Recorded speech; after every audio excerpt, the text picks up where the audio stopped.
Okay, so let us now begin with our today's topic after this revision. So, our today's topic is the if statements of Python. Python के if statements के बारे में हम अब पढ़ने वाले हैं. चलिए, अब if statements क्या होते हैं? तो if statements are selection statements. These are also known as decision constructs. If these are selection statements, so you can even get something from it, that there will be some condition. That condition will have either true or false as its answer. All right, if the answer is true, let me take true over here and false over here. If the answer is true, then some sort of statements will get executed and the program will end. And if the statement is false, nothing will happen and the program will ultimately end. This is what if statement is all about. if statement में क्या होगा? तो if statement में आपको एक condition दी जाएगी, उस condition का आंसर आइदर ट्रू या फॉल्स में आएगा. अगर आंसर ट्रू आता है तो कुछ सेट ऑफ स्टेटमेंट्स एग्जीक्यूट होंगे. अगर आंसर फॉल्स आता है तो कोई भी स्टेटमेंट एग्जीक्यूट नहीं होगा और प्रोग्राम अल्टीमेटली एंड हो जाएगा. चलो इसको थोड़ा सा डिटेल में पढ़ते हैं और समझते हैं. An if statement tests a particular condition. If the condition evaluates to true, a course of action is followed. That is, a statement or set of statements is executed. Otherwise, if it evaluates to false, the course of action is ignored. तो यहाँ पर as simple as that, जैसा बोला गया है बिल्कुल वैसा ही होगा. क्या होगा यहाँ पर कि अगर आंसर आपका ट्रू आ रहा है तो कुछ सेट ऑफ स्टेटमेंट्स एग्जीक्यूट होंगे. अगर आंसर फॉल्स आ रहा है तो कुछ भी नहीं होगा. ठीक है, क्योंकि ट्रू की कंडीशन ही यहां पर दी हुई रहती है. तो जब ट्रू होता है तभी वो कुछ सेट ऑफ स्टेटमेंट्स को एग्जीक्यूट करेगा और फॉल्स आएगा तो वो वहां पर प्रोग्राम को अल्टीमेटली इग्नोर करके प्रोग्राम को एंड कर देगा. ऑलराइट, चलो देखते हैं आगे.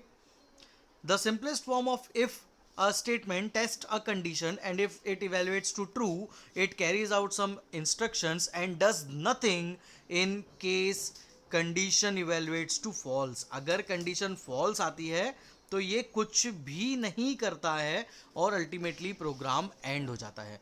इसको लिखने का क्या तरीका है? तो इसको लिखने का तरीका यहाँ पर बताया गया है. चलिए थोड़ा सा उसको देखते हैं. C, there is one condition if statement की. यहां पर इफ लगाया और जो भी कंडीशन आपको लिखनी थी वो. अब देखो यहां पर ये इसकी जो यहां पर इंडेंटेशन है ये बाहर से लिखा है, थोड़ा सा ये थोड़ा सा अंदर से लिखा हुआ आ रहा है. तो यहां पर आप देख सकते हो कि यहां पर ये एक इंडेंटेड स्टेटमेंट है. इंडेंट करके लिखा हुआ मतलब ये एक ब्लॉक है. ठीक है, जस्ट अ मिनट. चलिए स्टार्ट करते हैं. तो यहाँ पर आप लोग देख सकते हो कि यहाँ पर इन्होंने क्या कर रखा है कि यहाँ पर हमको ये भी समझा दिया है यहाँ पर कि हम लोगों को हमेशा जब भी आप कोई इस तरीके से स्टेटमेंट लिखते हो तो यहाँ पर सिंपली क्या होगा कि ये कंडीशंस जो होती है ये कंडीशंस हमेशा इस तरीके से लिखी जाती है. Just a minute. ओके, सो ये कंडीशंस इस तरीके से लिखी जाती है कि वो एक ब्लॉक में ही कन्वर्ट होता है. तो आप देख सकते हो यहाँ पर ये स्टेटमेंट जो है ये एक ब्लॉक है क्योंकि यहाँ पर कोलोन का साइन लगा हुआ है और हमको पता है कोलोन का साइन लगा मतलब ब्लॉक है. ब्लॉक बनता है तो थोड़ा सा टेक्स्ट को इंडेंट कर कर लिखा जाता है. तो फिर टेक्स्ट को यहाँ पर थोड़ा सा इंडेंट करके भी लिख दिया गया है. Alright, so this is something that we should have an idea of. अब देखो यहाँ पर एक एग्जाम्पल के साथ भी इन्होंने समझाया हुआ है. वह एग्जाम्पल को समझते हैं. If character is equals to space, मतलब वो बोल रहा है कि अगर ch की वैल्यू स्पेस के बराबर है, देखो कोलन लगा हुआ है लास्ट में. ठीक है, अगर ch की वैल्यू में कोई स्पेस है मतलब यहाँ पर अगर आपने स्पेस दिया, दो इक्वल टू लगे हैं इक्वल टू नहीं लगा, इक्वल टू लगा होता मतलब आप पक्का बोल देते कि सी एच की वैल्यू स्पेस के बराबर है, पर दो इक्वल टू लगे हैं, इसका मतलब ये है कि ये क्वेश्चन पूछा जा रहा है कि क्या सी एच की वैल्यू में स्पेस है। तो हाँ, यहां पर स्पेस है, तो आंसर आपका क्या आया, ट्रू आया। जब आपका आंसर ट्रू आया तो ट्रू आने पर क्या होगा, ट्रू आने पर आपको कुछ सेट ऑफ स्टेटमेंट्स को एग्जीक्यूट करना है। तो कौन से सेट ऑफ स्टेटमेंट्स एग्जीक्यूट होंगे, तो ट्रू आने पर ये सेट ऑफ स्टेटमेंट्स एग्जीक्यूट होंगे। क्या बोल रहे हैं, ये एक स्पेस था तो अब दो स्पेस हो जाएंगे, और नंबर ऑफ कैरेक्टर्स अभी कितने थे, 1 थे, तो अब नंबर ऑफ कैरेक्टर्स 1 से चेंज होकर 2 हो जाएंगे। तो ये एक टोटल यहाँ पर ये जो कोड है ये इस तरीके से वर्क कर रहा है। आई होप ये आपको क्लियर होगा। ये बस एक एग्जाम्पल है, हम काफ़ी अच्छे अच्छे और बहुत मीनिंगफुल प्रोग्राम्स अभी आगे देखेंगे, बट ये एक एग्जाम्पल है जो इन्होंने यहाँ पर हमको बताया हुआ है। देखो एक और एग्जाम्पल दिया हुआ है, उसको देखते हैं। यूज़र से इनपुट लिया हमने, enter a single character. User से इनपुट लिया कि आप एक सिंगल कैरेक्टर इनपुट करो, इनपुट फंक्शन लगा हुआ है। यूज़र ने कोई भी वैल्यू डाली, 1 2 3 4 डाली या ABCD डाली या जो भी दबाया यूज़र ने। अगर देखो अब यहाँ पर ये इफ स्टेटमेंट लगा हुआ है, इफ सी एच की वैल्यू ग्रेटर देन और इक्वल टू 0 है, अगर सी एच की वैल्यू 0 से बड़ी है और बीच में क्या लगा हुआ है, एंड। एंड के बारे में हम क्या जानते हैं, वही रमेश सुरेश वाला लॉजिक, रमेश और सुरेश दोनों का आना ज़रूरी है तभी हम पढ़ाएंगे।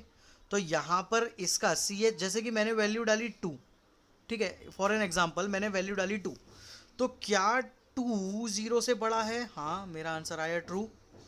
दूसरा देखते हैं, यहाँ पर एंड लगा हुआ है और लिखा हुआ है सी एच की वैल्यू लेस देन और इक्वल टू 9, तो क्या 2 9 से छोटा है उसके बराबर है, तो हाँ उससे छोटा है, मतलब यहाँ भी आंसर क्या आया, ट्रू। बीच में लगा था एंड ऑपरेटर, तो एंड ऑपरेटर क्या बोलता है, अगर दोनों होंगे तभी ट्रू आएगा। तो दोनों का आंसर ट्रू है, दोनों आए हैं मतलब हाँ मैं पढ़ाऊंगा, तो अल्टीमेटली यहाँ पर आपका आंसर क्या आया, ट्रू आया, है ना। ओवरऑल आंसर क्या आया इसका, ये पूरे स्टेटमेंट का ओवरऑल आंसर हमारा क्या आया, ट्रू आया। और अगर ट्रू आया तो क्या होगा, ट्रू आया तो next line of code execute होगी। तो हमारी नेक्स्ट लाइन ऑफ कोड क्या है, ये, तो हमारी next line of code execute होगी और क्या प्रिंट हो जाएगा, यू एंटर्ड अ डिजिट। इस तरीके से ये यहाँ पर वर्क करेगा। तो यहाँ पर ये वाला कोड एग्जीक्यूट इस तरीके से होने वाला है।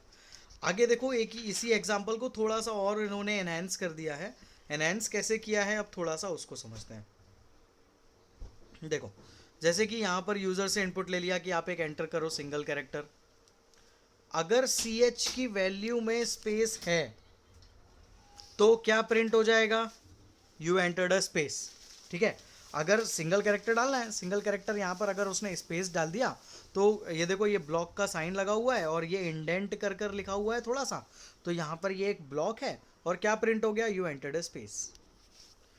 वहीं एक और इफ स्टेटमेंट लगा दिया सेम सेंटेंस में, वो क्या है कि अगर सी एच की वैल्यू 0 से बड़ी है और सी एच की वैल्यू अगर 9 से छोटी है तो फिर क्या प्रिंट करना है, ये देखो कोलन लगा हुआ है, तो क्या प्रिंट करना है, मतलब वो एक ब्लॉक है तो आपको प्रिंट करना है यू एंटर्ड अ डिजिट, तो यहाँ पर आ जाएगा यू एंटर्ड अ डिजिट। तो इस तरीके से यहाँ पर ये एग्जीक्यूशन वर्क करता है। अभी जो हमारे लिए समझने जैसा है वो सिर्फ इतना है कि if statement generally does what, in if statement we usually get some condition, that conditions answer evaluates to either true or false. If that conditions answer is true, so some set of statements will execute, and if the answer is false, so nothing will happen and it will end the program.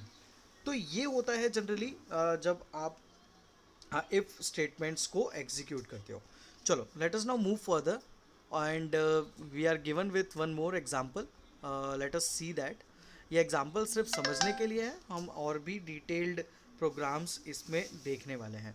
जैसे कि user से दो input लिए, ठीक है, enter first digit and enter second digit, A और B, ठीक है। अब यहाँ पर बोला कि if A is greater than 10 बीच में लगा है and operator, and B is less than 15, अगर ये दोनों कंडीशन ट्रू है, जैसे कि मैंने वैल्यू डाली 8, अगर मैंने 8 वैल्यू डाली तो क्या ए 10 से बड़ा है? नहीं, मेरा आंसर आ गया फॉल्स। और क्या मेरा बी 15 से छोटा है? और बी की वैल्यू मैंने डाली 9, तो क्या मेरा बी मतलब 9 15 से छोटा है? ट्रू। आंसर क्या है? ट्रू और फॉल्स। बट एंड ऑपरेटर क्या बोलता है? जब दोनों ट्रू हो तभी हम ट्रू मानेंगे। तो यहाँ पर दोनों ट्रू हैं क्या? नहीं है। If both are not true, तो अब क्या होगा? Your final answer evaluated to false, and if your final answer evaluated to false, so definitely these three indented codes are not going to be executed. तो ये 3 statements अब execute नहीं होंगे, तो कौन सा स्टेटमेंट एग्जीक्यूट होगा? तो ये वाला स्टेटमेंट एग्जीक्यूट होगा जो इंडेंट करके नहीं लिखा गया, और अल्टीमेटली क्या प्रिंट हो जाएगा? Program over. So this is how if statement works. ठीक है, ये तरीका है जिससे इफ स्टेटमेंट वर्क करता है। यहाँ पर और भी एग्जांपल्स दिए हुए हैं, जैसे कि if grade is equals to A, print you did well. अगर आपका ग्रेड ए आया है तो आपको स्क्रीन पर प्रिंट होता हुआ दिखेगा you did well. A is greater than B, अगर ए की वैल्यू बी से बड़ी है, आपने कोई यूज़र से 2 वैल्यूज़ ले ली, और अगर ए की वैल्यू बी से बड़ी है तो क्या प्रिंट होगा? A has more than B has. और यहाँ पर तीसरा दिया हुआ है इफ़ एक्स, मतलब यहाँ पर अगर सिर्फ इतना लिख दिया जाए इफ़ एक्स, तो वो ये बोल रहा है कि एक्स की वैल्यू ट्रू है, और अगर एक्स की वैल्यू ट्रू है तो ये 2 स्टेटमेंट्स एग्जीक्यूट होंगे। और यहाँ पर अगर वो इस तरीके से लिख देता, यहाँ पर अगर वो इस तरीके से लिख देता इफ़ नॉट एक्स, तो इसका मतलब होता है कि यहाँ पर x की वैल्यू क्या है? तो x की वैल्यू यहाँ पर फॉल्स है, और जब फॉल्स है तो स्टेटमेंट तो एग्जीक्यूट होंगे नहीं, तो प्रोग्राम क्या हो जाएगा? प्रोग्राम एंड हो जाएगा। So this is what generally this program works. तो ये यहाँ पर इन्होंने हमको बताया हुआ था। तो आई होप कि आप लोगों को ये क्लियर होगा कि यहाँ पर ये इफ़ स्टेटमेंट कैसे एग्जीक्यूट करता है। तो ये आपको बिल्कुल क्लियरली समझ में आ जाना चाहिए कि इफ़ स्टेटमेंट में एक कंडीशन दी जाती है और उस कंडीशन को चेक किया जाता है, और वो कंडीशन अगर ट्रू होती है तो कुछ सेट ऑफ स्टेटमेंट्स एग्जीक्यूट होता है, और अगर फॉल्स होती है तो कुछ नहीं होता है।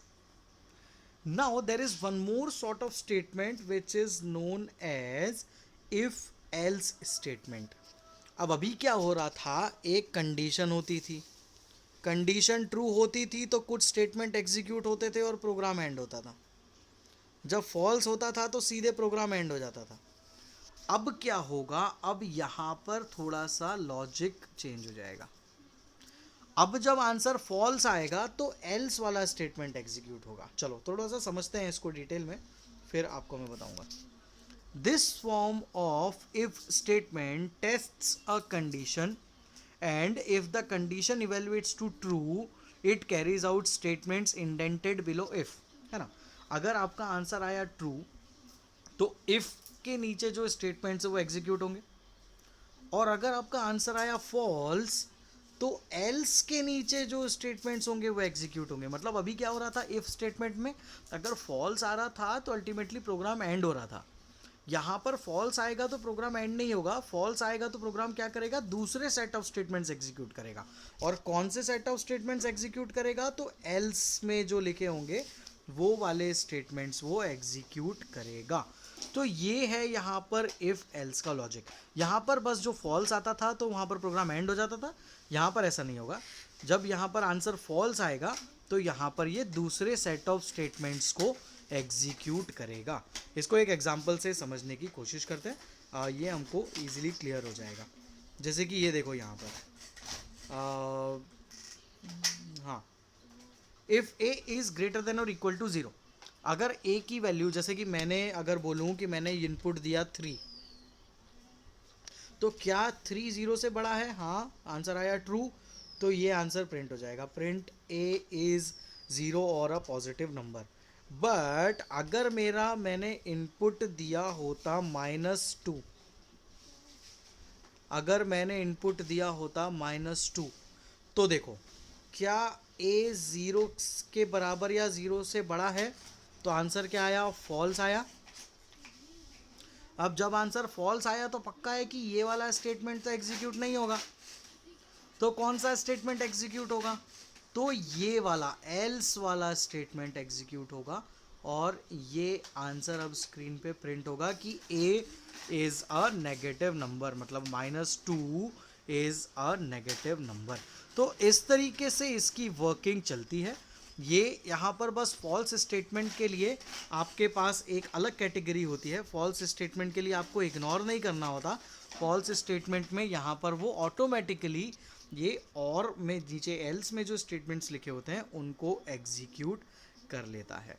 ठीक है, और एग्जाम्पल दिया हुआ है क्या, हाँ एक और एग्जाम्पल दिया हुआ है, चलिए उस एग्जाम्पल को देखते हैं। ये देखो, if sales is greater than और इक्वल टू 10,000, अगर सेल्स आपकी 10,000 से ज़्यादा है तो आपको डिस्काउंट कितना मिलेगा, सेल्स इंटू 10, 0.10, 0.10 मतलब 10% हुआ। तो अगर आपकी सेल्स 10,000 से ज़्यादा है तो आपको डिस्काउंट मिलेगा 10%, नहीं तो मतलब अगर 10,000 से कम है, नहीं तो आपको डिस्काउंट मिलेगा 5%। जैसे कि फॉर एन एग्जाम्पल, मैंने सेल्स करी एक मंथ में 8,000 की, तो क्या मेरी सेल्स 10,000 से ज़्यादा है, नहीं है, नहीं है, तो ये वाला स्टेटमेंट एग्जीक्यूट नहीं करेगा। तो कौन सा स्टेटमेंट एग्जीक्यूट करेगा, तो एल्स वाला स्टेटमेंट एग्जीक्यूट करेगा। एल्स वाला स्टेटमेंट क्या बोल रहा है, discount is equals to sales into 0.05। तो 8,000 पे मुझे 5% का डिस्काउंट मिल जाएगा, तो मुझे 400 रुपये का डिस्काउंट मिलेगा। ठीक है, तो इस तरीके से ये कोड्स वर्क करते हैं। यहाँ पर आप लोगों के पास इफ़ एल्स के अंदर कंडीशंस होती है, अगर ट्रू आता है तो ये कुछ एक आंसर एग्जीक्यूट करता है, फॉल्स आता है तो कोई दूसरा आंसर एग्जीक्यूट करता है। इसको यहाँ पर बताया गया है, you have some condition, if answer is true so if के अंदर जो स्टेटमेंट्स होंगे वो एग्जीक्यूट होंगे, और फॉल्स होता था तो स्क्रिप्ट प्रोग्राम एंड हो जाता था इफ़ स्टेटमेंट में। ये इफ़ स्टेटमेंट की बात कर रहे हैं, ठीक है, तो प्रोग्राम अल्टीमेटली एंड हो जाता था। ऐसा का ऐसा देखते हैं इन्होंने कहीं पर इफ़ एल्स का बताया है क्या, हाँ इफ़ एल्स का यहाँ पर इन्होंने बताया है। ठीक है, तो यहाँ पर देखो ये क्या हुआ है, एक स्टेटमेंट की कंडीशन है, अगर आंसर ट्रू है तो कुछ कोर्स ऑफ एक्शन होगा, और अगर फॉल्स है तो कुछ एल्स के अंदर जो स्टेटमेंट्स है वो एग्जीक्यूट होंगे, और अल्टीमेटली प्रोग्राम एंड हो जाएगा। So this is how the working of if else works. Now in tomorrow's class we will try to understand some of the given programs, और उनको देखकर हम समझेंगे कि कैसे प्रोग्राम्स में ये लॉजिक काम आता है। ठीक है, तो यहाँ पर आप देख सकते हो कुछ प्रोग्राम दिया हुआ है, ये प्रोग्राम क्या है और कैसे वर्क करता है ये हम कल समझेंगे। आज के लिए इफ़ स्टेटमेंट और इफ़ एल्स स्टेटमेंट का समझना काफ़ी है। मैं आप लोगों को ये वीडियो अभी ग्रुप पर शेयर कर रहा हूँ, ये वीडियो 2 पार्ट्स में मैंने शेयर किया है, तो आप लोग देख लेना, और कुछ डाउट्स हो तो आप लोग ज़रूर से पूछ सकते हो। एक बार वीडियो को देखें और कुछ डाउट्स हो तो मुझसे पूछें। Alright, so students, this is it for today's class. Thank you so much.